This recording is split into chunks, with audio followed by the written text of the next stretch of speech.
Plant अपना खाना बना लेता है। क्यों? Because they are autotrophic. Autotrophic का मतलब, ट्रॉफिक का मतलब होता है क्या? प्लांट क्या करता है? फोटोसिंथेसिस करता है, और फोटोसिंथेसिस का मेन प्रोडक्ट ग्लूकोज होता है, बाई प्रोडक्ट ऑक्सीजन होता है। ग्लूकोज के टूटने से एनर्जी निकली थी, तो हमने उसको बोला था एक्सर्गोनिक। ओवरऑल जो फोटोसिंथेसिस प्लांट्स के अंदर चल रही है, उसमें ऑक्सीडेशन भी हो रहा है, रिडक्शन भी हो रहा है। कैसे पता चलेगा कि एक लीफ के अंदर फोटोसिंथेसिस हुई है या नहीं है, या फोटोसिंथेसिस के लिए रॉ मटेरियल क्या क्या थे? जो लाइट एब्जॉर्ब ज्यादा होगा, वही लाइट का इस्तेमाल करके फोटोसिंथेसिस भी ज्यादा होगा। Hello students, welcome back to this Raftaar series. और आज जो हम चैप्टर शुरू करने वाले हैं बच्चों, that is photosynthesis in higher plants. ठीक है, तो इस चैप्टर को पहले समझ लो, क्योंकि नहीं तो फिर कुछ बच्चों को, जैसे हमने पढ़ा था ना रेस्पिरेशन इन प्लांट्स, तो बच्चे कहते हैं मैम ये तो हम प्लांट्स में पढ़ रहे थे, तो हमने फिर क्रेब्स साइकिल ये कैसे देख लिया कि वो पिजन में चल रही। पिजन तो एक एनिमल है, एक बर्ड है। बच्चों देखो, रेस्पिरेशन चल दोनों में सकती है ना। खाना तो हम दोनों खाते हैं एनर्जी लेने के लिए। हम एनिमल्स है तो हमें खाना बाहर से लेना पड़ता है, because we are not photosynthetic, but plants are photosynthesis. They can prepare their own food, है ना। तो वो अपने अंदर बना करके उस खाने को तोड़ते हैं, हम बाहर से खाने को ले करके तोड़ते हैं। रेस्पिरेशन प्लांट्स और एनिमल्स दोनों में चल सकता है। ठीक है, सिमिलरली जो इस चैप्टर का नाम है फोटोसिंथेसिस इन हायर प्लांट्स, और हाई पहले चैप्टर का नाम समझो, वहां पे एक्सप्लेन कर दिया। अब इस चैप्टर का मतलब क्या है? Higher plants. हायर प्लांट्स में क्या आता है बच्चों? हायर प्लांट्स मतलब हम किससे रिलेट करेंगे? हम रिलेट करेंगे एंजियोस्पर्म से। एंजियोस्पर्म्स क्या होते हैं? हमारे flowering plants, higher plants. Gymnosperms को भी हायर प्लांट्स कंसीडर किया जाता है। जिम्नोस्पर्म आपने 11th क्लास के प्लांट किंगडम में पढ़ा होगा, जिसमें साइकस और पाइनस आता है। बट ओवरऑल जो हम कैटेगरी कंसीडर करते हैं हायर मोस्ट एडवांस, वो है एंजियोस्पर्म। तो हम इसमें सिर्फ एंजियोस्पर्म का जिक्र करेंगे कि इसमें फोटोसिंथेसिस कहता हो कैसे होता है। ये जो लेक्चर है ना बच्चों, हम बचपन से पढ़ते आ रहे हैं, भैया प्लांट अपना खाना बना लेता है। क्यों? Because they are autotrophic. Autotrophic का मतलब, ट्रॉफिक का मतलब होता है क्या? प्लांट्स क्या होते हैं? देखो ऐसे समझना है, प्लांट्स क्या होते हैं बच्चों? Plants are autotrophic. Trophic word का मतलब यहां पर क्या होता है? ट्रॉफिक वर्ड का मतलब होता है nutrition. Trophic word means nutrition, और ऑटो का मतलब यहां पर किससे है? सेल्फ। दैट मींस प्लांट अपने खाने का खुद ही देखभाल कर सकता है। Why? Because plants they are what बच्चों? Plants they are photosynthetic. ठीक है, तो ये हम बचपन से पढ़ते हुए आ रहे हैं कि plants they are photosynthetic, they can take care of their own needs, है ना, विथ रिस्पेक्ट टू फूड। ठीक है, बना लिया। लेकिन जो बचपन से पढ़ते आ रहे हैं ना, वो बहुत इजी डेफिनेशन है, खाना का बनना in the presence of light. बच्चों अब इससे काम नहीं चलेगा, हम हो गए हैं बड़े, है ना। अब हमें पूरा का पूरा एक चैप्टर पढ़ना है फोटोसिंथेसिस इन हायर प्लांट्स में। ठीक है, तो आओ स्टार्ट करते हैं यार। बहुत बेसिक, बहुत आज ये वाला जो लेक्चर है ना इस चैप्टर का, इजी बीजी है। ठीक है, आसानी से तुम्हें समझ में आ जाएगा, क्योंकि इसमें कुछ बात करेंगे पिगमेंट्स की। हमें सबको पता है जो पिगमेंट रिस्पॉन्सिबल होता है वो होता है क्लोरोफिल। हम सबको पता है वो क्लोरोफिल कहाँ पे प्रेजेंट होता है? क्लोरोप्लास्ट। क्लोरोप्लास्ट का स्ट्रक्चर कैसा होता है? ऑलरेडी हमने सेल वाले चैप्टर में पढ़ लिया है। और कुछ हम पढ़ेंगे एक्सपेरिमेंट्स, कि अभी तक हम फोटोसिंथेसिस के बारे में क्या जानते हैं, कैसे हमें पता चला, क्या इक्वेशंस है, वो सारा इंट्रोडक्टरी सेक्शन हमें आज कवर करना है। ठीक है बच्चों, तो आओ स्टार्ट करते हैं यार। सबसे पहले स्टार्ट करते हैं कि भैया फोटोसिंथेसिस चाहिए क्यों? हमें फोटोसिंथेसिस चाहिए क्यों? फोटोसिंथेसिस का मतलब होता है खाने का बनना। तो वो खाना है, याद करो हम फूड चेन पढ़ते थे यार छोटी क्लास में। फूड चेन का मतलब आपने देखा होगा, घास फूस, ठीक है, उसी से हमारा सारा का सारा फूड चेन शुरू होता है ना। ग्रास हॉपर है, मान लो ग्रास हॉपर किसको खाता है? ग्रास को खाता है। ग्रास हॉपर को कौन खा सकता है? फ्रॉग खा सकता है। मतलब अल्टीमेट सोर्स ऑफ जो एनर्जी है फ्लो होने की, वो शुरुआत कहां से हो रही है? प्लांट से हो रही है। डियर को देख लो, डियर किसको खाना खा के एनर्जी लेता है? जितने भी हर्बीवोर्स हैं, हर्बीवोर्स प्रोड्यूसर से ही तो लेते हैं। प्रोड्यूसर्स कौन से होते हैं? प्लांट होते हैं। तो जो सोर्स ऑफ फूड है फूड चेन के लिए, जो जहां से कहानी शुरू होती है, दैट इज प्लांट्स ओनली। ठीक है, और बच्चों सबसे इंपॉर्टेंट, अगर हम सांस ना ले तो क्या हम जिंदा रह सकते हैं यार? कोशिश करके देख लो। ठीक है, ज्यादा देर तक कोशिश मत करना, नहीं तो सच में हमारा कहानी खत्म ही हो जाएगा। Getting my point? तो जो भी हम ऑक्सीजन ले रहे हैं, from where we are getting that oxygen? वो ऑक्सीजन हमें प्लांट से मिल रही है। प्लांट क्या करता है? फोटोसिंथेसिस करता है, और फोटोसिंथेसिस का मेन प्रोडक्ट ग्लूकोज होता है, बाई प्रोडक्ट ऑक्सीजन होता है, और वो ऑक्सीजन गैस है, तो वो प्लांट लीफ में से डिफ्यूज होकर के एयर में आ जा रही है। So that is the source of oxygen.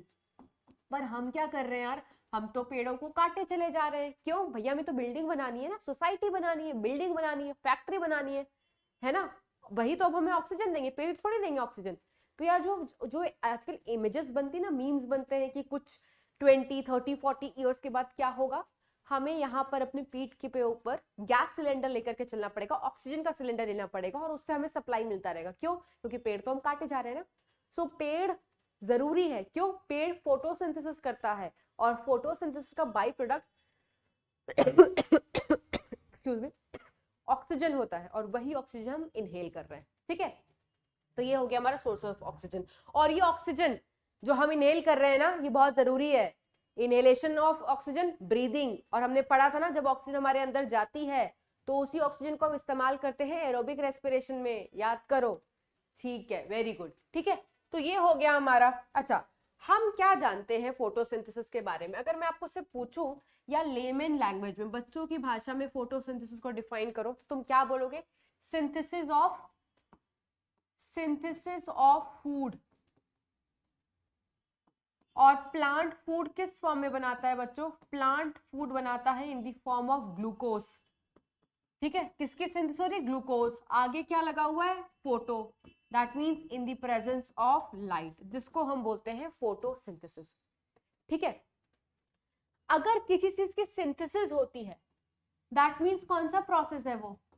ये वर्ड भी हमने पढ़ा हुआ था, दैट इज एनाबॉलिक प्रोसेस। वहां पर ग्लूकोज टूट रहा था, तो हमने इसको क्या बोला था? Catabolic process. ग्लूकोज के टूटने से एनर्जी निकली थी, तो हमने उसको बोला था एक्सर्गोनिक।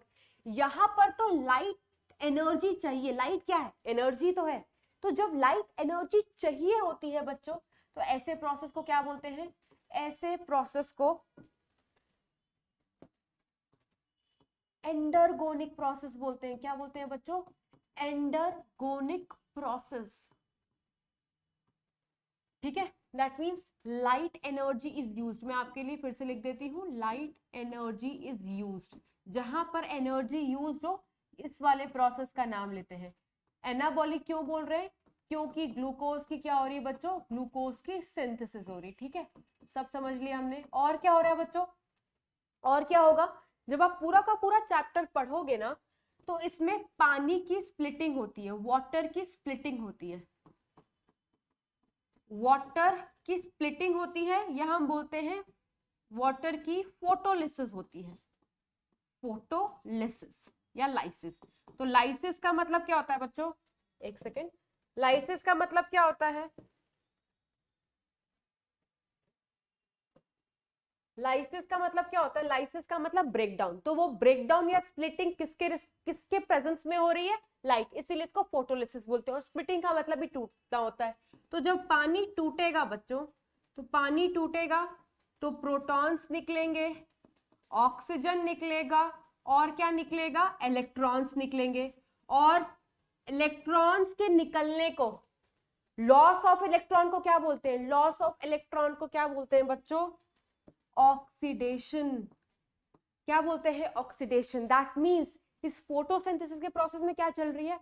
ऑक्सीडेशन चल रही है। याद रखना, पहला पॉइंट। और क्या चलता है फोटोसिंथेसिस में? हम बचपन से पढ़ते आ रहे हैं कि कार्बन डाइऑक्साइड और पानी रॉ मटेरियल होते हैं फोटोसिंथेसिस के लिए। इसको इस्तेमाल करके हम बनाते हैं खाना। वो खाना किस फॉर्म में बनता है? ग्लूकोज के फॉर्म में, C6H12O6।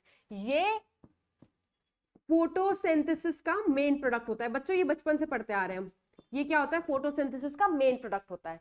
इसके अलावा हमें मिलती है ऑक्सीजन। ऑक्सीजन मेन नहीं है, बट निकल गई है ना, फोटोसिंथेसिस निकल रही, तो ऑक्सीजन इसका क्या है? ऑक्सीजन इसका बाई प्रोडक्ट होता है। क्या होता है बच्चों? By product. और यही ऑक्सीजन लीव से निकल करके, प्लांट से निकल करके एयर में आता है, जिसको हम इनहेल करते हैं। ठीक है, तो हुआ क्या है यार? पहले कार्बन डाइऑक्साइड था, अब वही कार्बन डाइऑक्साइड किस में कन्वर्ट हो गया है? ग्लूकोज में। इस कार्बन डाइऑक्साइड के पास कोई हाइड्रोजन नहीं था, बट ये जो प्रोडक्ट बन के आया इसमें हाइड्रोजन तुम्हें दिखाई दे रहा है। तो हमने यहाँ पर पढ़ा जब इलेक्ट्रॉन या हाइड्रोजन का रिमूवल होता है तो हम उसको ऑक्सीडेशन बोलते हैं, है ना। यहाँ पर एडिशन हो रहा है तो एडिशन को हम क्या बोलते हैं, एडिशन को हम रिडक्शन बोलते हैं। दैट मीन्स ओवरऑल जो फोटोसिंथेसिस प्लांट्स के अंदर चल रही है उसमें ऑक्सीडेशन भी हो रहा है, रिडक्शन भी हो रहा है। इसीलिए इस प्रोसेस को ऑक्सीडो क्या बोलते हैं बच्चों, इस प्रोसेस को ऑक्सीडो रिडक्टिव प्रोसेस बोलते हैं। क्या बोलते हैं, ऑक्सीडो रिडक्टिव प्रोसेस। इसको हम पिछले चैप्टर से रिलेट कर सकते हैं। कैसे रिलेट कर सकते हैं, वहां पे भी देखो हम बार बार पढ़ रहे थे, कोई ना कोई चीज ऑक्सीडाइज हो रही थी और कोई ना कोई रिड्यूस भी हो रही थी। हो रहा था ना यार, जब NaDH बन रहा था तो हम बोल रहे थे रिडक्शन हुई है, जब NAD+ बन रहा था तो हम बोल रहे थे ऑक्सीडेशन हुई है।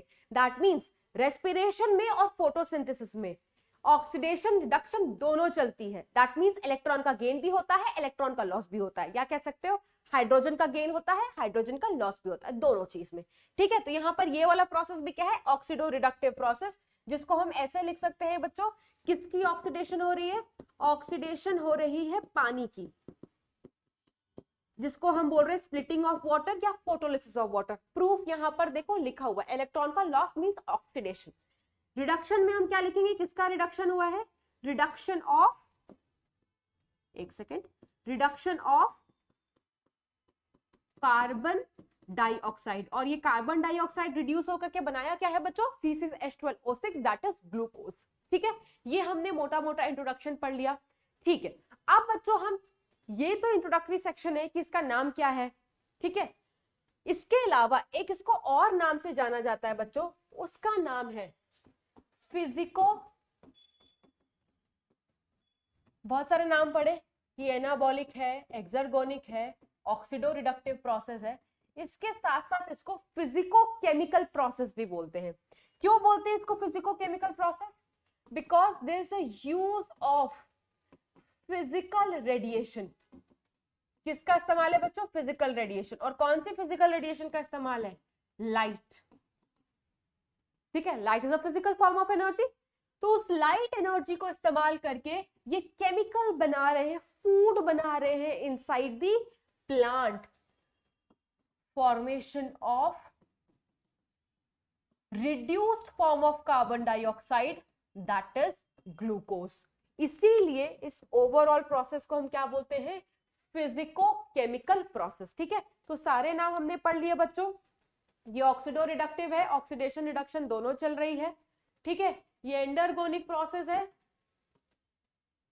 ठीक है, क्यों है, क्योंकि लाइट एनर्जी का इस्तेमाल हो रहा है। ये एनाबॉलिक प्रोसेस है, क्यों, क्योंकि ग्लूकोज की फॉर्मेशन हो रही है। ऑक्सीडेशन रिडक्शन का यहाँ पर सबूत भी लिखा हुआ है। अब हम पढ़ेंगे यार, हम जानते क्या है अबाउट एक्सपेरिमेंट। तो यार बचपन में 10th क्लास में, 9th-10th क्लास में तुमने कुछ एक्सपेरिमेंट्स पढ़े होंगे कि कैसे पता चलेगा कि एक लीफ के अंदर फोटोसिंथेसिस हुई है या नहीं है, या फोटोसिंथेसिस के लिए रॉ मटेरियल क्या क्या थे। जैसे हमने यहाँ पर फटाक से लिख दिया ना, हमने यहाँ पर लिख दिया कि रॉ मटेरियल कार्बन डाइऑक्साइड और पानी है, लिखा है ना यार कि ये रॉ मटेरियल्स हैं। कैसे पता चला हमें ये रॉ मटेरियल्स हैं, या कैसे पता चला हमें कि ये प्रोडक्ट बन रहा है, कोई ना कोई एक्सपेरिमेंट तो किया गया होगा, कोई ना कोई सबूत देखा गया होगा। तो एक्सपेरिमेंट क्या किया गया था, कैसे किया गया था, सुन लो। ये दो एक्सपेरिमेंट बचपन वाला एक्सपेरिमेंट है, ठीक है, जिसके बारे में रिकॉल करवाया गया है इस चैप्टर में। तो एक एक्सपेरिमेंट का नाम है वेरिजिएटेड लीफ एक्सपेरिमेंट। सबसे पहले बच्चों आपको ये पता होना चाहिए कि व्हाट इज वेरिजिएटेड लीफ। तो यार गार्डन का शौक तो किसको पेड़ पौधे नहीं पसंद है, तुम्हारे यहाँ भी गार्डन होगा, जरा आंगन में जाओ, ठीक है, या अपने गार्डन में जाओ, बाहर देखोगे तो तुम्हें कोई ऐसा पौधा दिखाई दे रहा होगा जिसकी लीव्स बहुत कलरफुल है। ठीक है, नहीं है गार्डन, नहीं जाने का मन है, आलस आ रहा है, तो भी कोई परेशान होने की जरूरत नहीं है, गूगल कर सकते हो, है ना। नहीं तो ये देख सकते हो, ये जो कलरफुल लीव्स हैं, देखो इसमें देखो पिंक भी दिखाई दे रहा है, इसमें भी पिंक कलर का है ना। सेम यहाँ पर भी देखो जो लीव्स है ये तो पर्टिकुलरली ग्रीन दिखाई दे रही है अच्छे से। यहाँ पर देखो ये पिंक है, मैजेंटा, और ये ग्रीन है। तो ऐसे कलरफुल लीव्स को जिसमें ग्रीन भी हो, पिंक भी हो, रेड पिगमेंट्स भी हो, ऐसे लीव को वेरिजिएटेड लीव बोलते हैं। जैसे इनको ना कोलियस बोलते हैं। ये जो वेराइटी आपको दिखाई दे रही ना यहाँ पर, this is called as coleus. Croton भी होता है, देखा होगा शायद, नहीं तो गार्डन में जाओ, जो भी कलरफुल लीव्स दिखाई दे रही ना, दैट इज वेरिजिएटेड लीफ। अच्छा, उस लीफ को उठाया क्यों, उस लीफ के साथ एक्सपेरिमेंट क्यों किया वो सुन लो अब फटाफट से। ये हमने लीफ बना लिया है, इस लीफ पे अभी हमने देखा कि बहुत जगह पर बहुत कलरफुल पिगमेंट्स हो सकते हैं। ड्रॉ कर लो वो कलरफुल पिगमेंट्स। ये जगह वैसे हैं जहां पर ग्रीन पिगमेंट्स नहीं है, मतलब जहां पर लीफ का कलर ग्रीन नहीं है, और ऐसी जगह भी है जहां पर तुम्हें पत्तियां ग्रीन दिखाई दे रही थी। अभी मैंने डायग्राम आपको दिखाया था, ठीक है, फटाफट बना देती हूँ। ठीक है, अब हुआ क्या, लाइट पड़ी होगी, क्या पड़ा होगा बच्चों, लाइट पड़ा होगा लीफ में चारों तरफ से, क्या पड़ा होगा, लाइट। तो जब लाइट पड़ती है लीफ के ऊपर तो पिगमेंट्स होते हैं लीफ के अंदर। क्या होते हैं बच्चों, leaf contains what, leaf contains pigment. वो पिगमेंट लाइट को एब्जॉर्ब करते हैं, लाइट को एब्जॉर्ब करने के बाद खाना बनाते हैं। ठीक है, हुआ क्या, ये सब करने के बाद ये देखा गया कि फोटोसिंथेसिस वहां पर ज्यादा अच्छे से हुई थी जहां पर क्या प्रेजेंट थे, ग्रीन पार्ट। क्यों, क्योंकि ग्रीन पार्ट के पास ग्रीन पिगमेंट होगा, green part contains green pigment. और इस ग्रीन पिगमेंट का नाम क्या होता है बच्चों, उस ग्रीन पिगमेंट का नाम होता है क्लोरोफिल, जिसको किताबों में एब्रिविएटेड फॉर्म में सिर्फ CHL भी लिखा होता है। तो ये देखा गया कि जहां जहां पर का हिस्सा ग्रीन था वहां पर फोटोसिंथेसिस अच्छे से चली है। इसका रीजन ये है क्योंकि ग्रीन पार्ट के पास ग्रीन पिगमेंट है जिसको क्लोरोफिल बोलते हैं, और क्लोरोफिल एक बहुत जरूरी पिगमेंट होता है फोटोसिंथेसिस कराने के लिए। तो यहाँ पर इस चैप्टर में जो भी एक्सपेरिमेंट पढ़ोगे ना उसका हमें कंक्लूजन याद रखना है।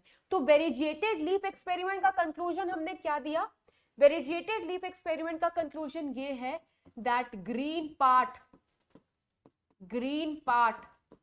is essential for photosynthesis. Green part is essential for photosynthesis. अच्छा, वेरिजिएटेड लीफ ही क्यों लिया था, क्योंकि इनको यही डिफरेंस बताना था कि जो वेरिजिएटेड लीफ होते हैं उसमें ग्रीन और भी बहुत सारे कलर होता है, तो कौन सा हिस्सा ज्यादा इंपॉर्टेंट है, तो ग्रीन वाला हिस्सा ज्यादा इंपॉर्टेंट है। इस चीज को दिखाने के लिए ही यूज्ड वेरिजिएटेड लीफ। ठीक है, ये हमने छोटे क्लासेस में पढ़ रखा है। अब एक दूसरा एक्सपेरिमेंट था, that was half leaf experiment. ये हाफ लीफ एक्सपेरिमेंट क्या था सुनना, इन्होंने हाफ लीफ को क्या किया, एक सेकेंड, इतने आधे हिस्से को देखो मैं गायब कर दूंगी, एक सेकेंड, हाँ, इतने आधे हिस्से को क्या किया इन्होंने, तुम्हें कलर दिखाई नहीं दे रहा होगा क्योंकि मैं एक पत्ती को काले पेपर से कवर कर दे रही हूं। मैं लेबल कर देती हूं इसको black pepper, just a second. आधे पत्ती को क्या किया बच्चों, ब्लैक पेपर से कवर कर दिया गया। ठीक है, अब आपको पता है ब्लैक पेपर तो ओपेक है, ओपेक मटेरियल है, तो जब यहां वाले हिस्से को लाइट पास करवाएंगे, इस वाले हिस्से को लाइट देंगे, तो ये लाइट को तो अंदर जाने ही नहीं देगा, लीफ तक पहुंचने ही नहीं देगा। तो इस वाले हिस्से को क्योंकि कोई लाइट नहीं मिली, तो लाइट नहीं मिलेगी तो क्या नहीं चलेगा बच्चों, फोटोसिंथेसिस। क्योंकि हमें इतना बेसिक आइडिया तो है ही ना, डेफिनेशन लिखा है हमने कि फोटोसिंथेसिस तभी चल सकती है जब क्या मिले, लाइट मिले, लाइट तो थी नहीं। फोटोसिंथेसिस अगर नहीं हुई तो देयर इज नो ग्लूकोज, है ना, ग्लूकोज तो बना ही नहीं, ग्लूकोज नहीं बना तो ग्लूकोज का स्टोरेज फॉर्म क्या होता है, स्टार्च। इस हिस्से में तुम्हें कोई स्टार्च नहीं दिखाई देगा। ये हमें कैसे पता चला यार, तुमने केमिस्ट्री लैब में एक एक्सपेरिमेंट किया होगा, स्टार्च टेस्ट। स्टार्च का एक टेस्ट होता है विद रिस्पेक्ट टू आयोडीन। ठीक है, तो आयोडीन टेस्ट कराते हैं ये देखने के लिए कि वहां पर स्टार्च बना या नहीं बना। तो इस हिस्से में नेगेटिव स्टार्च टेस्ट आया। तो नेगेटिव स्टार्च टेस्ट क्यों आया, क्योंकि इस हिस्से में स्टार्च बना ही नहीं था। क्यों नहीं बना, क्योंकि ग्लूकोज नहीं बना। ग्लूकोज नहीं बना क्यों, क्योंकि फोटोसिंथेसिस क्यों नहीं हुई, क्योंकि लाइट नहीं मिली। सेम जब हमने इस हिस्से में लाइट जब दी तो यहां पर तो कवरेज कोई नहीं था, यहां पर तो एक्सपोज था, तो लाइट लिया तो बच्चों फोटोसिंथेसिस भी हुई। फोटोसिंथेसिस हुई तो दैट मींस ग्लूकोज बना होगा। ग्लूकोज बना मीन्स वो स्टोर भी हुआ स्टार्च के फॉर्म में। तो जब इस हिस्से का टेस्ट किया गया तो they have shown positive starch test. तो हमें इससे क्या इन्फ्रेंस मिला कि उन हिस्से को जिनको लाइट ना मिले वहां पर ग्लूकोज स्टार्च फॉर्मेशन नहीं होगी, they will show negative starch test. जहां पर कवरेज नहीं है यहां पर फोटोसिंथेसिस होगा and they will show positive starch test.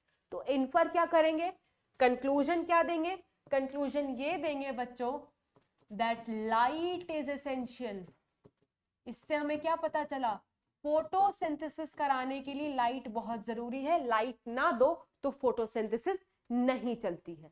ठीक है, अब एक और एक्सपेरिमेंट था बच्चों, KOH के साथ किया गया था। ध्यान से सुनना, ध्यान से सुनना।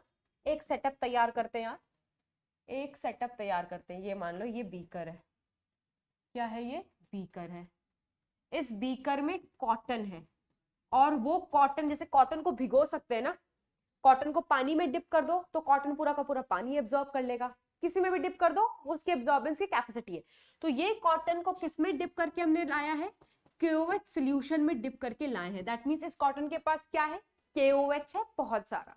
ठीक है, अब हमने इस सेटअप में पत्ती डाली है। क्या डाली है, जैसे मान लो ये प्लांट है, ये एक लीफ है और एक लीफ हमने पूरी की पूरी इस बीकर में डाल दी है और उस बीकर के अंदर क्या था, कॉटन था, KOH सॉल्यूशन वाला। तो क्या देखा यार, जब इस वाले लीफ को टेस्ट किया गया स्टार्च के लिए तो इन्होंने नेगेटिव स्टार्च टेस्ट दिया। ध्यान से सुनते रहना, नेगेटिव स्टार्च टेस्ट दिया। जब इसको टेस्ट किया गया स्टार्च के लिए तो इन्होंने पॉजिटिव स्टार्च टेस्ट दिया। ऐसा क्यों, सुनना ध्यान से, ऐसा क्यों, ये देखो यहां पर इसको कहीं पर दबा करके फंसा करके रखा गया है, नहीं, इस वाले पत्ती को इस बीकर में रखा गया है। इस बीकर में क्या है, KOH का सॉल्यूशन है। KOH solution is a very good absorber of this solution, it is a very good absorber of CO2। तो सारा का सारा CO2 तो ये खा गए, इस पत्ती को कोई CO2 मिला, इस पत्ती को बच्चों कोई CO2 मिला ही नहीं।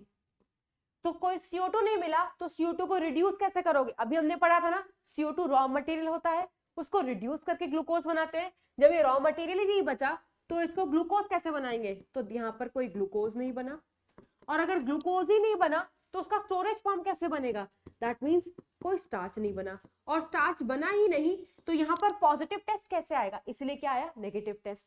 यहाँ पर क्या आया, इनको CO2 अवेलेबल हुआ, अगर CO2 अवेलेबल हुआ बच्चों तो ग्लूकोज भी बन जाएगा, ग्लूकोज बनेगा तो स्टार्च फॉर्मेशन भी दिखाई देगी, इसलिए इनका टेस्ट कैसा आया, पॉजिटिव। तो इस एक्सपेरिमेंट से हम इन्फर क्या करेंगे बच्चों, इस एक्सपेरिमेंट से हम ये इन्फर करते हैं that CO2 is essential for photosynthesis.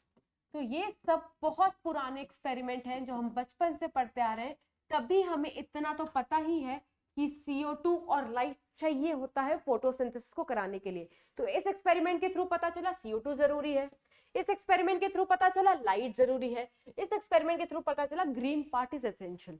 ठीक है, अब हम पढ़ते हैं उन एक्सपेरिमेंट्स के बारे में which is there in your class 11th। ठीक है, तो देख लो क्लास 11th में क्या क्या दिया हुआ है। सबसे पहले एक्सपेरिमेंट हम पढ़ेंगे बच्चों प्रिस्ले के बारे में। जोसेफ प्रिस्ले है, ये बच्चों ईयर से प्रिस्ले लिखा हुआ है क्योंकि एनसीईआरटी में दिया हुआ है year of experiment and everything. ठीक है, तो जोसेफ प्रिस्ले ने क्या किया था, पहली बात तो आपने हर एक्सपेरिमेंट के साथ साइंटिस्ट का नाम है और उन साइंटिस्ट ने मटेरियल क्या क्या यूज किया था, इस पे ही क्वेश्चन आता है। तो मटेरियल क्या यूज किया था, इन्होंने मिंट प्लांट यूज किया था। इनके एक्सपेरिमेंट को बेल जार एक्सपेरिमेंट बोलते हैं। क्या बोलते हैं, बेल जार एक्सपेरिमेंट। ऑब्वियसली इन्होंने और क्या यूज किया था, बेल जार यूज किया था, चूहा यूज किया था, है ना, और क्या यूज किया था बच्चों, एक बर्निंग कैंडल यूज की थी। इनका भी सेटअप ड्रॉ कर लेते हैं, ड्रॉ नहीं यार, एनसीईआरटी का डायग्राम दिखा देते हैं। ठीक है, चूहों को देख लो, यस, दो सेटअप है, दिस इज सेटअप नंबर 1, ठीक है, और you can say this is experiment number 1। इन्होंने बहुत सारे एक्सपेरिमेंट किए थे, लिखा हुआ है एनसीईआरटी में दैट ही परफॉर्म्ड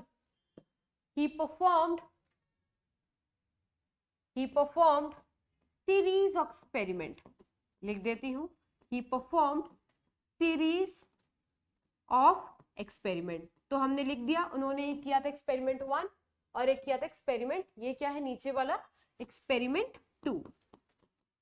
ठीक है बच्चों, अब देखना क्या है, लेबल करते हैं यार, ये क्या है, ये हमारा बेल जार है, ठीक है, ये क्या है, जलती हुई कैंडल है, अपने एनसीईआरटी में लिख लेना यार, बर्निंग कैंडल, ये जिंदा माइस है ना, जिंदा माइस।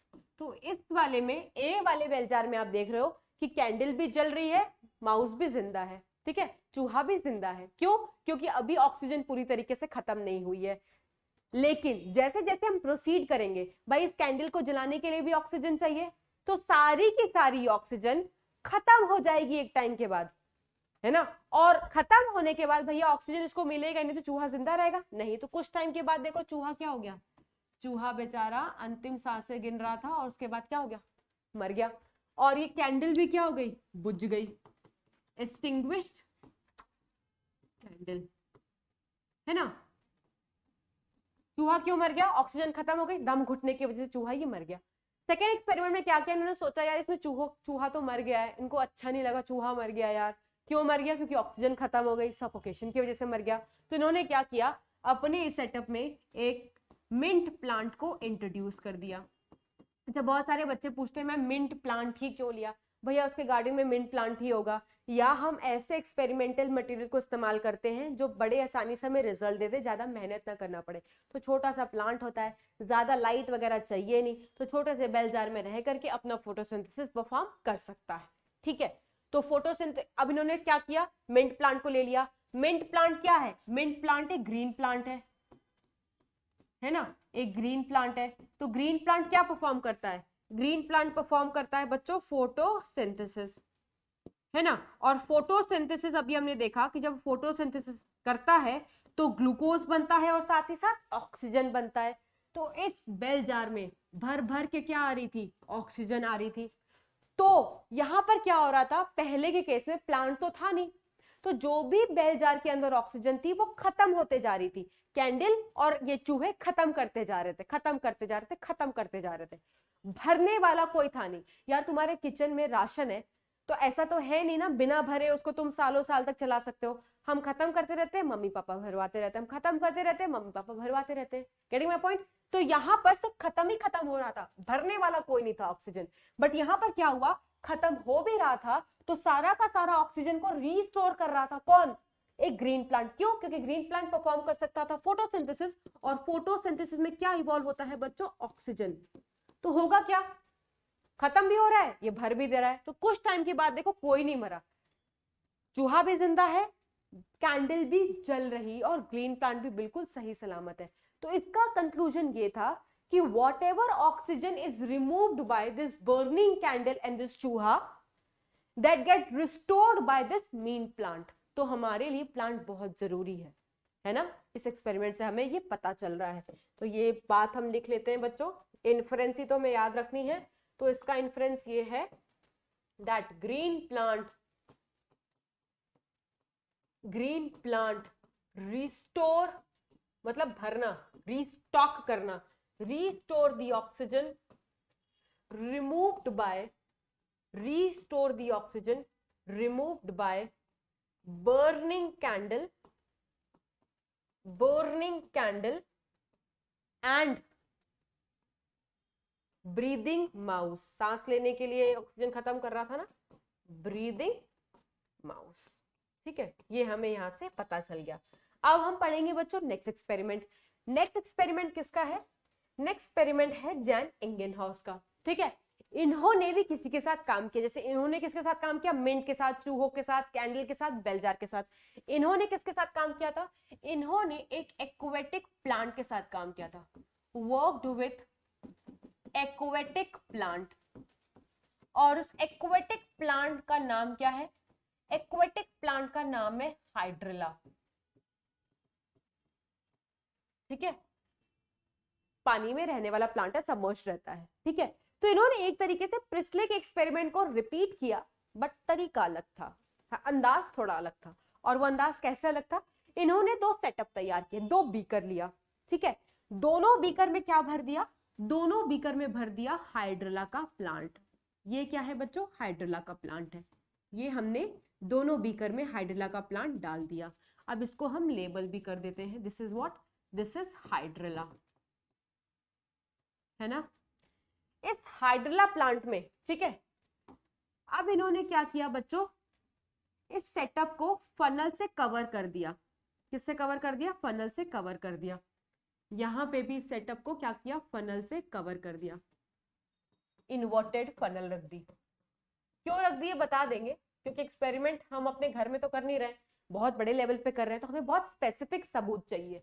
ठीक है, कवर कर दिया। ठीक है, अब क्या हुआ, इस पूरे के पूरे सेटअप को उठा करके रख दिया लाइट में। इस पूरे के पूरे सेटअप को कहां रखा बच्चों, लाइट में। तो ये प्लांट है, प्लांट को लाइट मिलती है तो ये बौखला जाता है, और क्या करता है, उस लाइट का इस्तेमाल करके ये कार्बन डाइऑक्साइड को रिड्यूस कर देता है इन दी फॉर्म ऑफ ग्लूकोज, है ना, खाना बना लेता है। और खाने के साथ साथ बनता है ऑक्सीजन।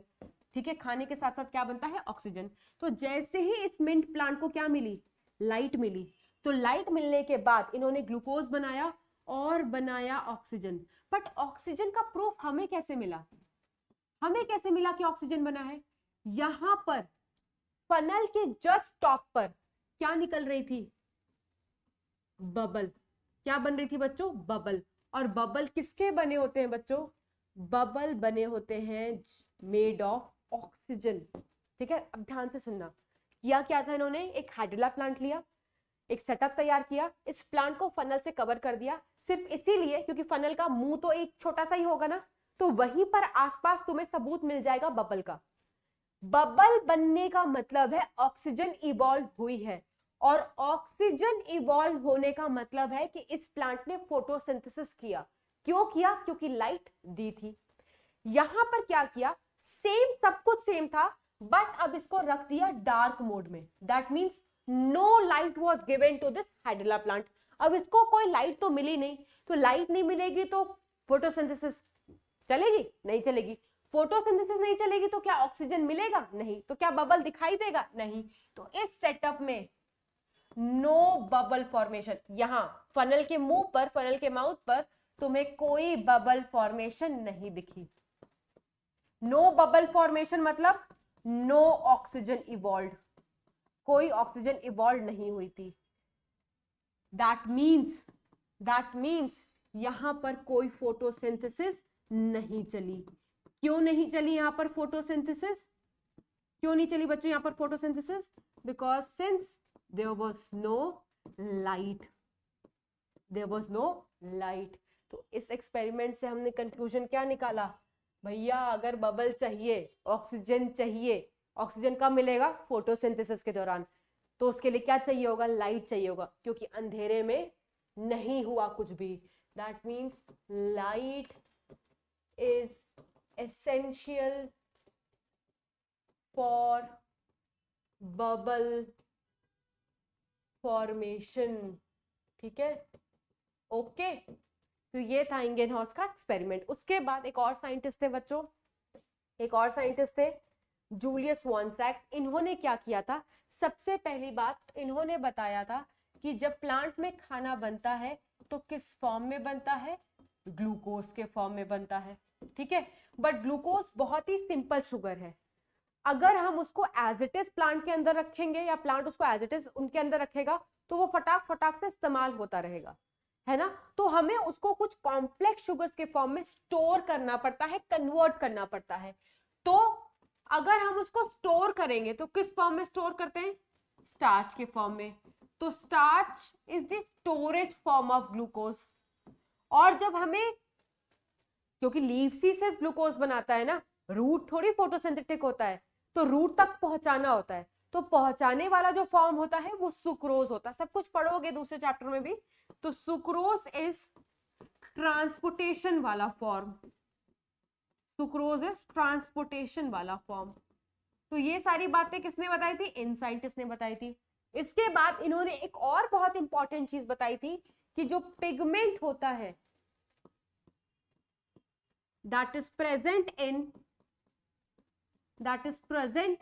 specific body, एक स्पेसिफिक ऑर्गेनल में प्रेजेंट होता है, और उस स्पेसिफिक ऑर्गेनल का नाम क्या होता है? क्लोरोप्लास्ट। क्या होता है बच्चों? क्लोरोप्लास्ट। तो ये सारी बातें किसने बताई थी? जूलियस वॉन सैक्स ने। ठीक है, अब एक बहुत इंपॉर्टेंट एक्सपेरिमेंट हम पढ़ने जा रहे हैं विथ रिस्पेक्ट टू एंगलमैन। बहुत इंपॉर्टेंट एक्सपेरिमेंट है क्योंकि इन्होंने बहुत अनोखी बात बताई थी। प्रिस्ले ने वही बताया कि ग्रीन प्लांट ऑक्सीजन देता है। उन्होंने क्या बताया? इंगेनहॉर्स ने लाइट जरूरी है। ये सब तो हमें पहले से पता थी, है ना। ये वाली बात भी थोड़ा बहुत मोटा मोटा हम जानते ही थे कि क्लोरोफिल कहाँ पे प्रेजेंट होता है, क्लोरोप्लास्ट में होता है। इन्होंने थोड़ा अलग चीज बताई थी। वो अलग चीज क्या था? सुनो ध्यान से। एंगलमैन ने सबसे पहली बार, ये जो क्वेश्चन आता है कि किस पे एक्सपेरिमेंट किया था? क्लैडोफोरा पे। क्लैडोफोरा क्या है? क्लैडोफोरा एक ग्रीन एल्गी होता है। क्या होता है बच्चों? एक ग्रीन एल्गी होता है। ठीक है, तो इन्होंने क्या क्या इस्तेमाल किया था अपने इस एक्सपेरिमेंट को करने के लिए? सबसे पहले इन्होंने इस्तेमाल किया ग्रीन एल्गी, नंबर 1 पॉइंट। साथ ही साथ बच्चों इन्होंने इस्तेमाल किया था प्रिज्म। प्रिज्म का यूज क्या होता है? फिजिक्स में पढ़ रखा है, ठीक है, थोड़ा बहुत बता देंगे।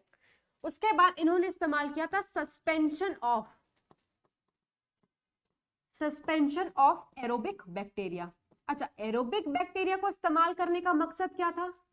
एरोबिक बैक्टीरिया है, दैट मींस इसका प्यार किससे है? एरोबिक कंडीशन से। और एरोबिक कंडीशन का मतलब क्या होता है? ऑक्सीजन की प्रेजेंस। तो इनका प्यार किससे है? ऑक्सीजन से। तो ऑब्वियसली वहीं जाना पसंद करेंगे ना जहां ऑक्सीजन हो। जैसे कुछ लोग बीच लवर होते हैं, कुछ लोग माउंटेन लवर होते हैं। तो जो माउंटेन लवर होते हैं वो हमेशा घूमना कहाँ पसंद करेंगे? भैया माउंटेन चलो, ले चलो, लद्दाख चल लो, है ना, स्पीति चल लो, लाहौल चल लो, जहां मर्जी जाना है चले जाओ, माउंटेन में लेके चलो। कुछ लोग बीच होते हैं, they would love to go which place? जहां पर बीचेस हो, सी हो। Getting my point? सिमिलरली ये एरोबिक बैक्टीरिया को भी कहां जाना पसंद होगा? जहां पर ऑक्सीजन है। तो इसका इस्तेमाल क्यों किया गया था? इसका इस्तेमाल किया गया था टू डिटेक्ट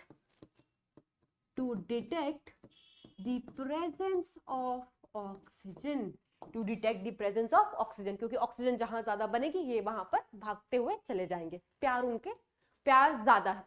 ठीक है, अब देखो इनका भी सेटअप ड्रॉ कर लेते हैं यार। ये देखो, एक सेटअप बना लिया है। इस सेटअप में क्या रखा हुआ है? Green algae. ग्रीन एल्गी को फोटोसिंथेसिस करने के लिए लाइट देंगे, बट इनको ऐसे लाइट नहीं देते, इनको व्हाइट लाइट देते तो जरूर है, बट किससे पास करा करके? प्रिज्म से पास करा करके। और आपको बच्चों पता है, फिजिक्स में पढ़ रखा है आपने कि जब एक व्हाइट लाइट प्रिज्म से पास होती है तो वो स्प्लिट हो जाती है 7 कलर्स में, वो रेनबो वाले 7 कलर्स में।